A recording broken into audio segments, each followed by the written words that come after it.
ევროპის ზამთრის ახალგაზრდულ ოლიმპიურ ფესტივალი ბაკურიანში გრძელდება. დღეს შეჯიბრი ბიატლონში, თხილამურებით რბოლასა და სნოუბორდში გაიმართა.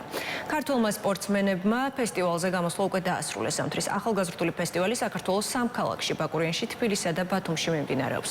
სპორტის 8 სახეობაში 45 ქვეყნის 1000-მდე სპორტსმენი მონაწილეობს. დღეს გამართული და დაგეგმილი ასპარეზობების შესახებ პირდაპირ ეთერში ახლა ლევან ღუდუშაური ისაუბრებს ბაკურიანიდან. ლევან, გისმენთ. მოგესალმებით, ბოლოს წინა დღეა ევროპის ახალგაზრდულ ოლიმპიურ ფესტივალზე, რომელიც მიმდინარეობს ძალიან კარგად. ბაკურიანში დღეს 3 დისციპლინაში გაიმართა შეჯიბრი, მათ შორის ბიატლონში.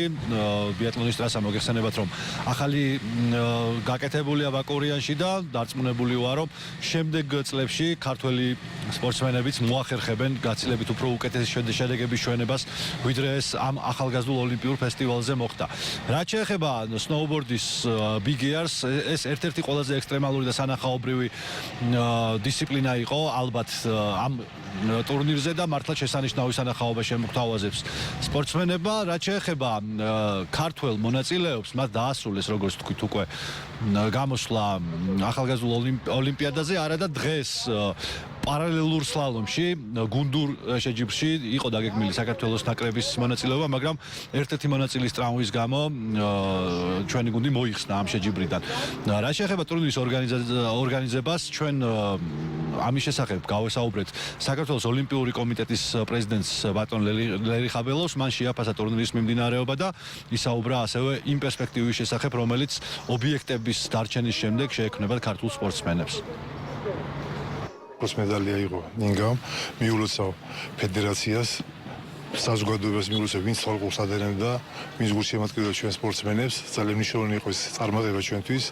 რამე თუ იქაც აღნიშნავ, თქვი, რომ ახალი აშენებული დარბაზებში ერთხელ მაინც უნდა აჟღერდეს საქართველოს ჰიმნი. ის ობიექტები, რომელი ობიექტები ჩვენ დაგვრჩება შემდგომ, უკვე იმისაც არ იქნება, რომ ჩვენი სპორტსმენები მოამზადოთ, უკეთ გამოვიდნენ და მეტი მონაწილე გვყავდეს შემდეგ ფესტივალებზე თუ ოლიმპიურ თამაშებზე. საორგანიზაციო კუთხით ყველაფერი რიგზე იყო, არაფერი ჩავარდნა არ ქონია და ჩვენ ალბათ ზოგიერთ ასპექტში კი ვჯობდით კიდევ ოლიმპიურ დიდ მოძრაობას.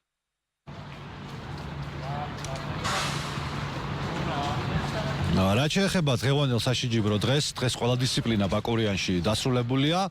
ხვალ კი მოგეხსენებათ, იგეგმება დახურვის ცერემონიალი, სადაც უამრავი საპატიო სტუმარი მიიღებს მონაწილეობას, დააჯილდოვებენ წარმატებულ სპორტსმენებს, ასევე გამოავლენ საუკეთესო ვაჟ და გოგონა ათლეტს, რომელსაც სპეციალური პრიზი ნოდარ ქუმარიტაშვილის სახელობის გადაეცემა. ესეც სიახლეა, რომელიც სპიროს კაპრალოსმა, ევროპის ოლიმპიური კომიტეტების პრეზიდენტმა და საქართველოს ოლიმპიურმა კომიტეტმა დააწესეს. რამდენიმე დისციპლინაა დარჩენილი სულ და შესაბამისად რამდენიმე მედლების კომპლექტი გასათამაშებელი, მათ შორის ერთ-ერთი ყველაზე საინტერესო ხვალ იქნება თბილისში, სადაც გაიმართება ახალ ჰოკეის დარბაზში ჰოკეის ფინალი ახალგაზრდული ევროპის ოლიმპიადის, ასე რომ ყველა მსურველს ურჩევ, რომ მივიდეს და დაესწროს.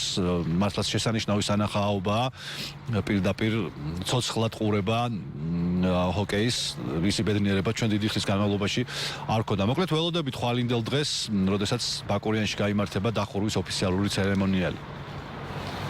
ბაკურიანიდან პირდაპირ ეთერში ლევან ღუდუშაური საუბრობდა.